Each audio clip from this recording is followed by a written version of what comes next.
इन खौफनाक वीडियोस को जरा ध्यान से देखिए।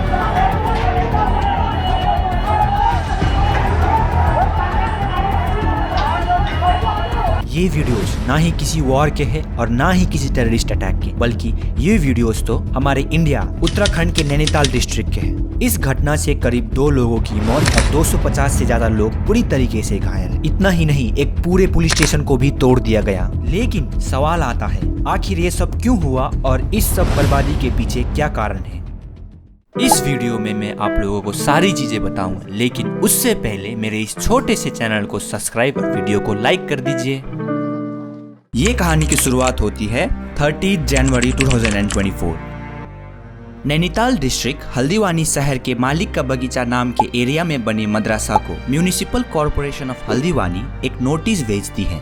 मदरसा का मतलब मुस्लिम एजुकेशनल इंस्टीट्यूशन होता है, जहां पर बच्चों को पढ़ाया जाता है।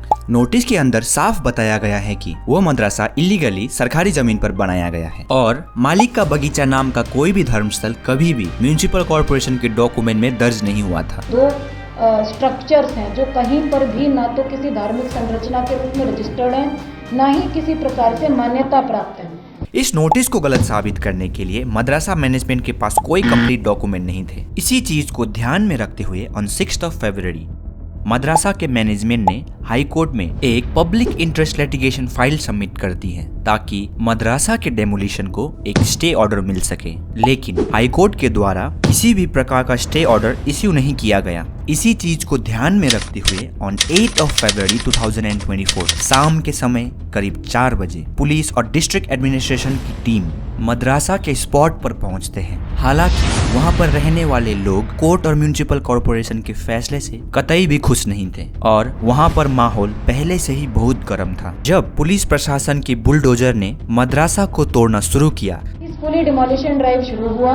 प्रिवेंशन के लिए फोर्स लगाई गई, अतिक्रमण की कार्रवाई के लिए जितनी फोर्स रिक्वायर्ड होती है वो लगाई गई। तब हालात बिगड़ने लगे। विरोधियों ने पुलिस प्रशासन पर पत्थर फेंकना शुरू कर दिया। पूछो मत, हर जगह से, हर गलियों से, हर जगह से पथराव हो रहे थे वहाँ पे। तो हर गली, छतों से भी, घरों नीचे से भी, क्योंकि गलियां घेर ली थी उन लोगों ने, चारों तरफ से गलियां भी घेर ली थी। विरोधियों ने पेट्रोल बॉम्ब को पुलिस प्रशासन पर फेंकना शुरू कर दिया। जो फ्यूल होता है उसकी प्लास्टिक की बॉटल्स थी, उसमें उन्होंने आग लगा कर फेंकी। और जब उससे भी बात नहीं बनी, तब उन्होंने पास के ही पुलिस स्टेशन को जाके घेर लिया, जिसके अंदर 50 से ज्यादा पुलिस कर्मचारी थे। और इसके बाद विरोधियों ने अपना असली रूप दिखाना शुरू कर दिया।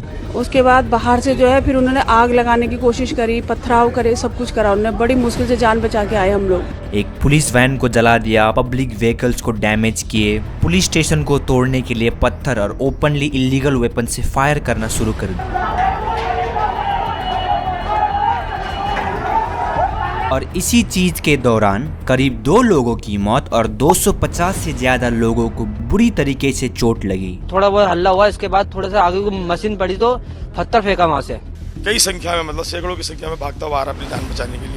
और हालात को कंट्रोल में लाने के लिए उत्तराखंड के सरकार ने नैनीताल डिस्ट्रिक्ट में कर्फ्यू लगा दिया गया है और जो भी इसमें दंगाई होंगे, जो भी इस प्रकार का अतिक्रमणकारी होंगे, जिन्होंने आगजनी की है, उनके खिलाफ कठोर कार्रवाई की जाए। और शूट एट साइट का ऑर्डर जारी कर दिया। डिस्ट्रिक्ट मजिस्ट्रेट वंदना सिंह ने तो ये भी कह दिया कि ये एक प्री प्लान अटैक था। जब हम सुनवाई कर रहे थे, माननीय उच्च न्यायालय सुनवाई कर रहा था, तो छतों पर पत्थर उस दौरान इकट्ठे करे गए।